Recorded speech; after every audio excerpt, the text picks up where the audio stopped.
but I wanted to change the way that I thought. So I never got a formal education, but you can go down to my bookshelf and there's probably 250 books down there. That's a really cool story. And I started reading and just absorbing information about how I could do it. I can do things. I can overcome. I love that you mentioned that. I would say that if you have someone in your audience who is challenged with not knowing if they can, or challenged with their past, or thinking that it's going to hold them back, they should start reading. You've got to overload your brain and your information system with that positive can-do stuff and let it start to build into you to the point where you believe you can actually do something.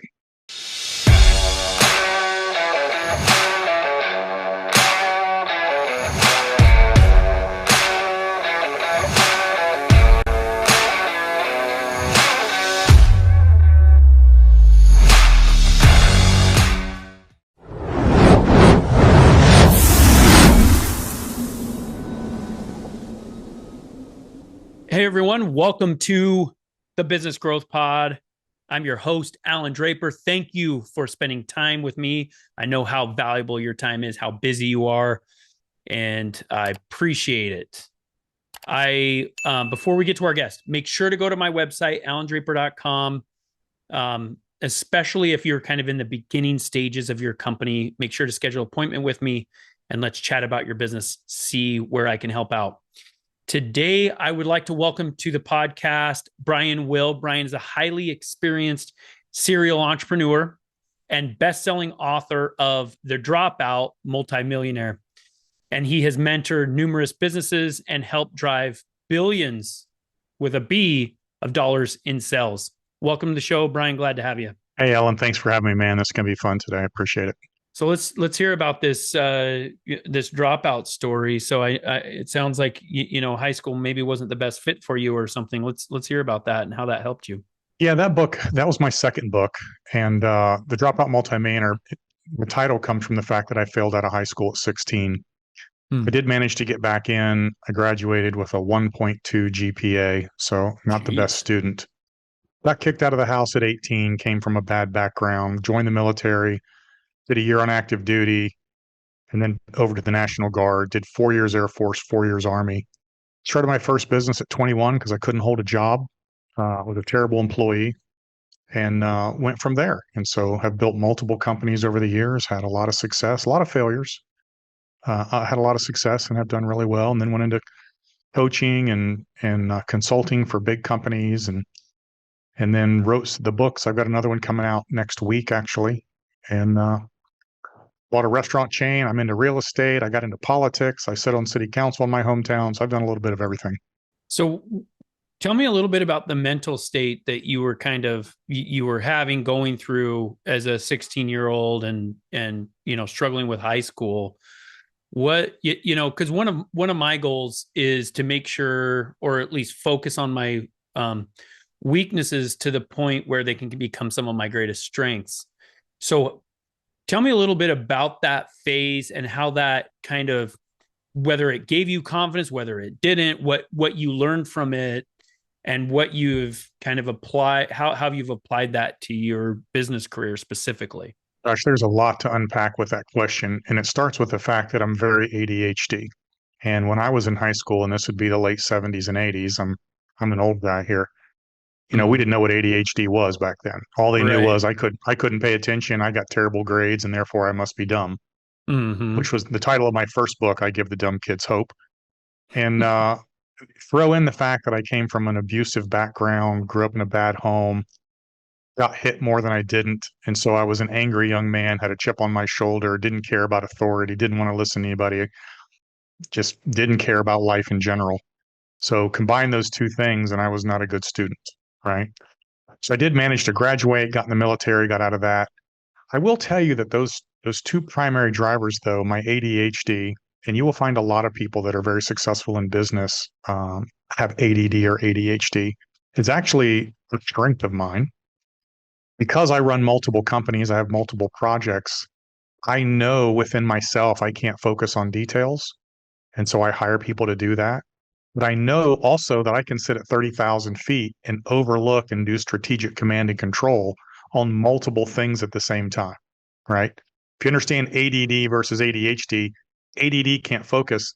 ADHD focuses on everything, right? I'm listening to kids talk over here, this light flickering. I can see a squirrel out the window.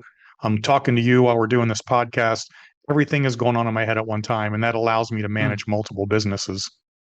And that the bad upbringing part, um, say people who grew up in my type of environment generally go one of three ways.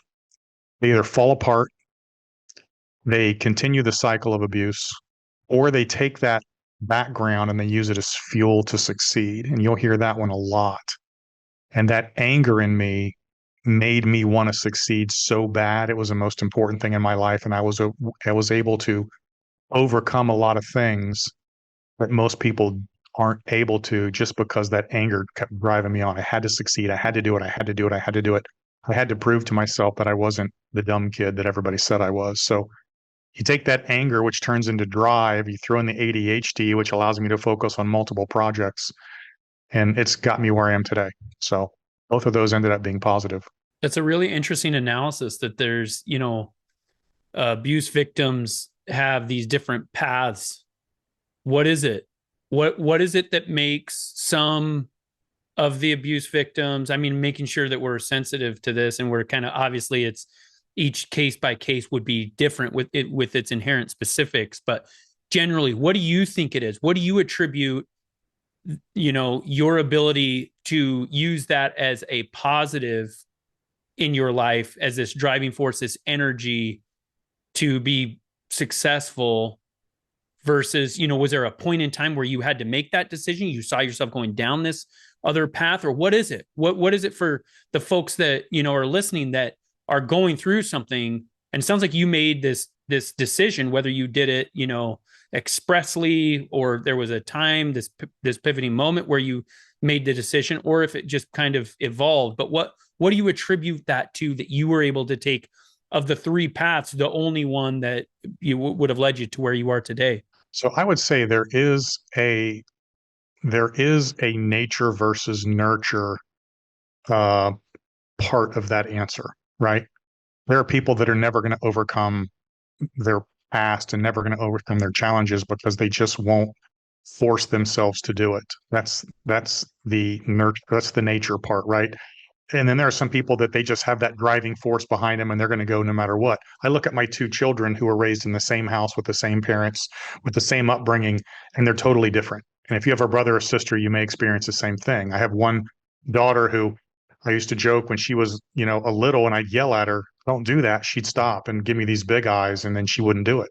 If I yelled at my son at the same time, he'd just start crying, right? That's just the difference between the two. I knew that he was a more soft natured individual than her, and she was harder, and she didn't take that abuse and let it get to her where he did. So there's a little bit of that nature in there.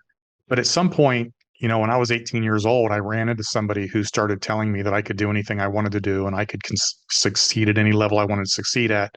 And weirdly enough, it was in multi-level marketing, right? I got Mm, involved in the Amway business at 18 years old, mm, and I started reading books like you would not believe. So I never got a formal education, but you can go down to my bookshelf and there's probably 250 positive mental attitude, success, and personal self-help books down there.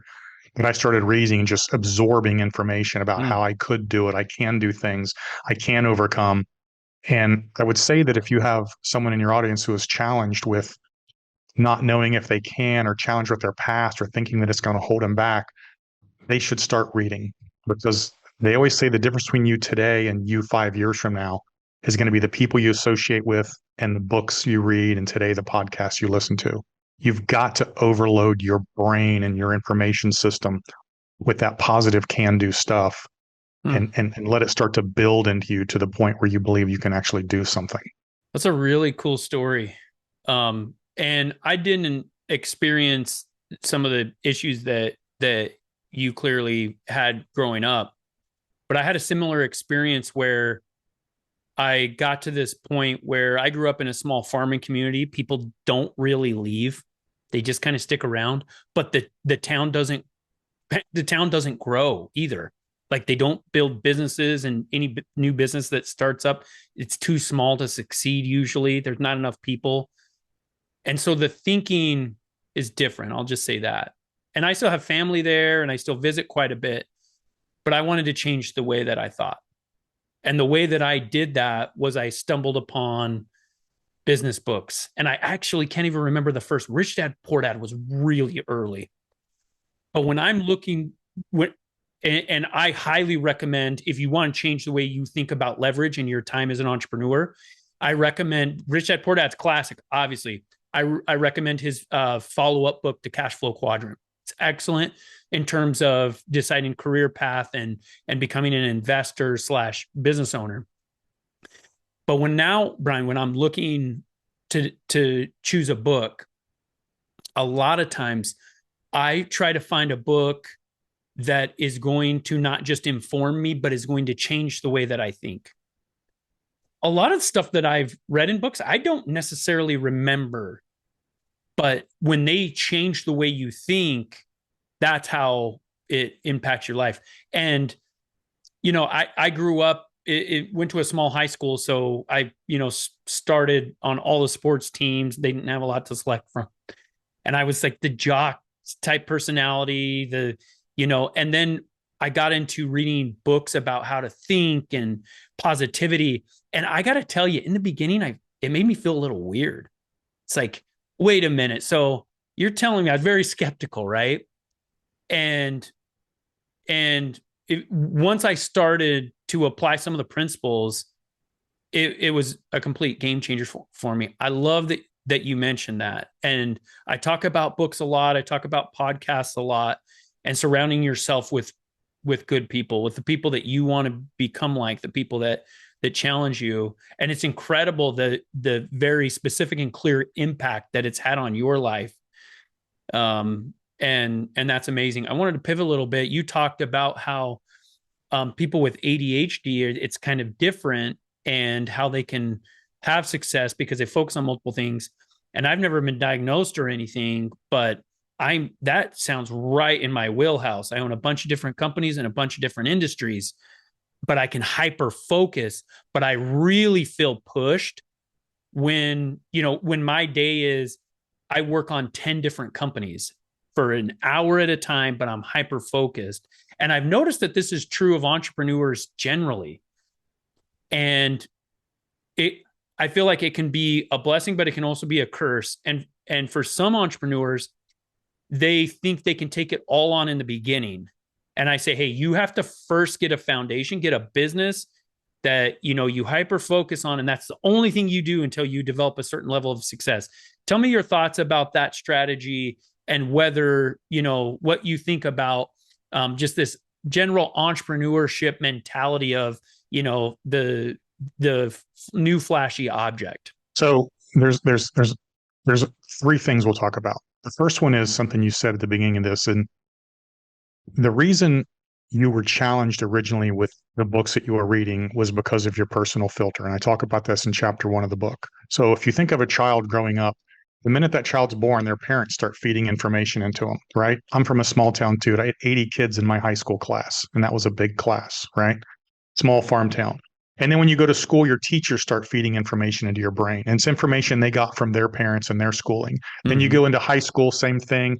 Your peers start giving you peer pressure and putting stuff in your brain. The environment you're in, if you go to college, your professors, if you get a job, your boss. And what happens is all this information that goes into your brain becomes a filter. And that filter works in your subconscious, and it accepts or rejects information that's coming at it in real time without you even knowing what's going on. It accepts and rejects information based on everything that's ever gone in your head before. So if you've never been successful in business, or you've never had a positive environment to live in, it may reject this new information that's coming at it because it doesn't fit within the filter. So when you say I first started reading these books and I was feeling weird and didn't make any sense, that's because your filter was rejecting information. Now, the difference in your case and what you've told me is you made a mental decision to start accepting that information against what your personal filter was telling you. And that's how you change. But the more you put that information in, like I said before, keep reading books and reading books and reading books, and it will eventually change that filter to where it will start accepting positive, and it'll start accepting the fact that you can as opposed to you can't. And that's how you change the filter. You overwhelm the subconscious filter with positive stuff and make a decision to listen to it, right? You just explained it without even really knowing what I was about to say. The second thing is the reason entrepreneurs get in trouble, and this happens a lot with young entrepreneurs, and young doesn't mean young in age, it just means new entrepreneurs, Exactly. Mm-hmm. is they have an ego problem. We talk about this a lot. I want to make all the decisions. I'm always right. I Mm. can do everything. I can do it better than you. Therefore, I'm going to do it and not let you do it. And that's a huge mistake when people start a business. First of all, understand that nobody's ever going to be as good at you at your business. If they're 70% as good as you doing what you do, then you have a good employee. If you're expecting them to be 100%, you're going to be hiring and Mm. firing constantly. Because the reality is, if someone gets into your business and they're just as good as you, they're going to leave and start their own business, right? Mm-hmm. 70% is about all you need. Now, if you bring these people in, you then need to allow them to learn, allow them to fail, and allow them to grow. And entrepreneurs, I can just do it faster. Well, you're robbing your employee of the ability to learn and grow, which means you're robbing yourself of the ability to ever turn that task Mm-hmm. over to somebody else, right? Or I'm just better at it. I'm going to check your ego, allow people to learn and grow. That will free you up to do what you're good at, which will cause your business to grow exponentially as opposed to you being in the weeds all the time. If you're in Mm. the weeds, you're never going to grow, right? So, positive mental, change the mental filter, understand if it's accepting or rejecting things wrong, let people grow, let them learn, let them fail. You do what you're best at. And that's how you grow a business from the start. Now, you may have to do everything day one, but as I tell people all the time, as soon as you have enough cash flow to replace yourself in whatever area you are weakest in, then you need to do that and allow you to go do what you do best. And it may cause you to make less money in the beginning. Long term, you're going to make 3, 5, 10x what you could have made if you're back here still in the weeds trying to do everything. Hmm. Yeah, a lot of great points there. And when you were talking about how we create these filters by we're allowing into our lives, and who we're surrounding ourselves with, and all of these things, I don't know why, but I immediately thought of politics. And I know that you're involved in politics. You mentioned that. And so I'm trying to approach this delicate, and I don't have crazy strong political ideas one way or the other, where I spend a bunch of time reading, watching news about it, things like that. But I have noticed this trend. I want to get your thoughts about it because of what you said and because of your background. I feel like the political parties are, what they're doing is they're imposing these filters on people so that when a new idea, a new individual comes along, they automatically reject it, as opposed to finding some middle ground, as opposed to listening and having a conversation. Maybe it automatically gets rejected. And I feel that right now our country is experiencing a little bit of an issue with that, where it's like, hey, we're having a really hard time just talking to each other. And it doesn't mean that every time I listen to somebody, I change everything that I thought before. That's not what it means. It's hey, can I set this aside just long enough to listen to what they have to say and see if they'll afford me the same respect, and we can have a conversation. Kind of want to get your thoughts about that, because it's clear that you believe in that concept, and also with where you are with your political career and everything. So I will say this, and it's an interesting topic. The government, you said, is imposing filters, and I would say the government imposes outcomes. They're not giving you a choice of whether you get to filter it one way or another. They're telling you this is what you're going to believe going forward, and they're using the force of the government as a threat to impose sanctions or penalties against you if you don't do it. They're not trying to change your filter. They're just forcing an outcome on you. And there's a big difference there. And yes, they have no interest in having a conversation about it because they want you to do what they want you to do, and you get no say so in it. And that is the threat of a government that we have today. And I, irregardless of your political leanings, there are issues with our governmental body right now that are kind of scary with where they're going. So when you say that, and the government, we're talking about the leaders, the politicians, right? We're talking about So they're the ones that are doing this. And you know what's crazy? So it causes harm, obviously, on the political legislative side, right? The just in terms of making law, policy, all of these things. There's clear issues with that when they just force it down our throats. Um, but there's also issues with what it's doing to us on an individual level in terms of how it's changing how we think, right? Well, it's splitting the country in half, right? We're dividing the country by ideology. And there's this side and there's that side. And whichever side's in power, unfortunately, gets to make those rules and force that agenda. And that causes a lot of issues. So it's the old joke that we're not up there with 435 representatives going, hey, let's work this out. They're going, we have one more than you. So screw you. We're going to do it my way. And Mm-hmm. that's just a horrible thing that's happening up there. Just So, horrible. so what have you been able to do in your political career to kind of help remediate this or take a different approach? Sure. So I'm in city council, right? And city council, it's the lowest level of politics, right? We manage a city. There's seven of us, and we have a city of 70,000 people. The city council is the only level of politics where me as a city council person, I can talk to my neighbors, I can talk to my friends, I can talk to fellow business owners, and I can identify a problem or something Mm-hmm. that needs fixed. I can get it on the city council agenda in 2 weeks. I can vote on it a week later, and I can make a positive change in my community for my friends, my neighbors, and my fellow business owners. And if we can fix our community, maybe we don't have to worry as much about what's going on in the big picture nationwide. So this is the only level of politics where we can have an impact on our direct community in a very, very quick manner. And that's a positive. And I've made a lot of changes. I've been on city council for a year and a half, and we've done a lot of things, made a lot of changes, fixed a lot of things. We're a better community today, and we'll be better next year and the year after. So we do What what we was can. it? What was it that originally kind of sparked your interest in, community service slash, helping out as a city councilman?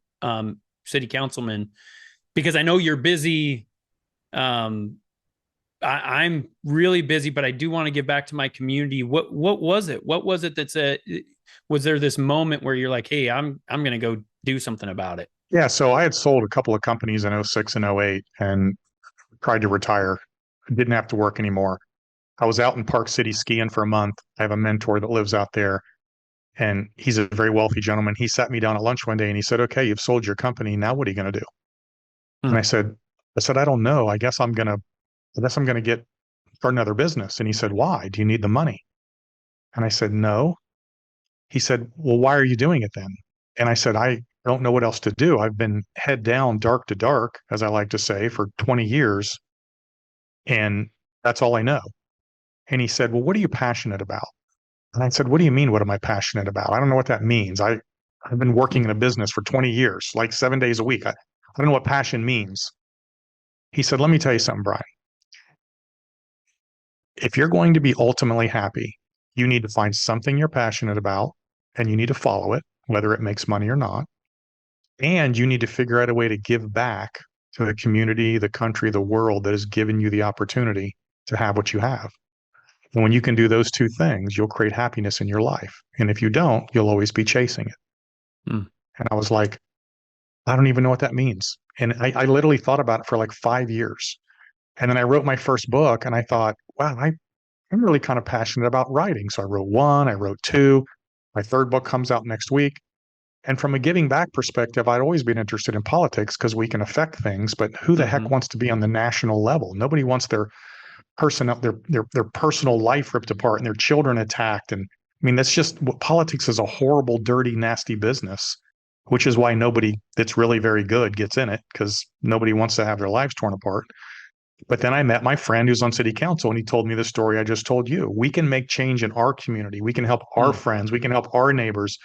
And if you can do that, then you've made a lasting impact and you've done something with your life that has meaning. So those were kind of my passion and my way to give back. That's interesting. I've heard it said quite a bit that the smaller community, the city towns, those types of organizations and political groups make decisions that affect our lives more than the ones that get all the publicity and that we see all the talking heads, involved with and all of that. Would you agree that those are going to have more impact, our city council members, things like that, than these national leaders? We decide who gets to open a business and who doesn't. When I got on city council, we didn't have a jail in our entire North Fulton community area. And we had people that were just getting tickets that were not going to jail for assaults and felonies and DUI. I mean, just crazy stuff. So I got the jail reopened. And then our police were underpaid. I got their pay fixed. And our entire city, we had to get their pay package fixed. We needed more police officers to provide protection for our downtown areas. We have one of the lowest crime rates because we have a killer police force. Killer is the wrong word. We have an awesome police force that does their job. And so we got more police officers hired, and it goes on and on and on. The things you can do at this local level affect people personally and instantly, where you can see it happen. So yeah, it's been fun. It's been interesting. There's no money in it. Trust me. I spent more to get elected than I'll make in 4 years. I mean, that's some of the best things that I do. I don't make money with, and it's funny because when I got to the point in my career, I say this all the time, but I think the lesson is a very impressive one. When I got to the point in my life where I didn't have to work, I became really, really good at my job because then I had all these other motivations. I was doing it not for money. I was doing it for everything else. I was doing it because I loved it. I love Monday mornings now. I love them. So that's impressive. Great conversation, Brian. Where can people reach out to you if they want to buy one of those books, they want to learn more about what you're doing, or they want to get in touch with you? Sure. So I have a website. It's www.brianwillmedia.com. My podcasts are on there. This one will be on there as soon as you release it. My blogs, my books. I run a mastermind organization and do coaching. Everything about me and what we do is on the website. So brianwillmedia.com. Love it. Well, thanks so much for joining us today, Brian. I appreciate the conversation. Had a lot of fun. It's been awesome, Allan. Thank you. If you have enjoyed today's podcast, please leave us a rating. And for daily inspiration and business tips, follow Allan on Instagram. Until next time, remember, we build the future one entrepreneur at a time.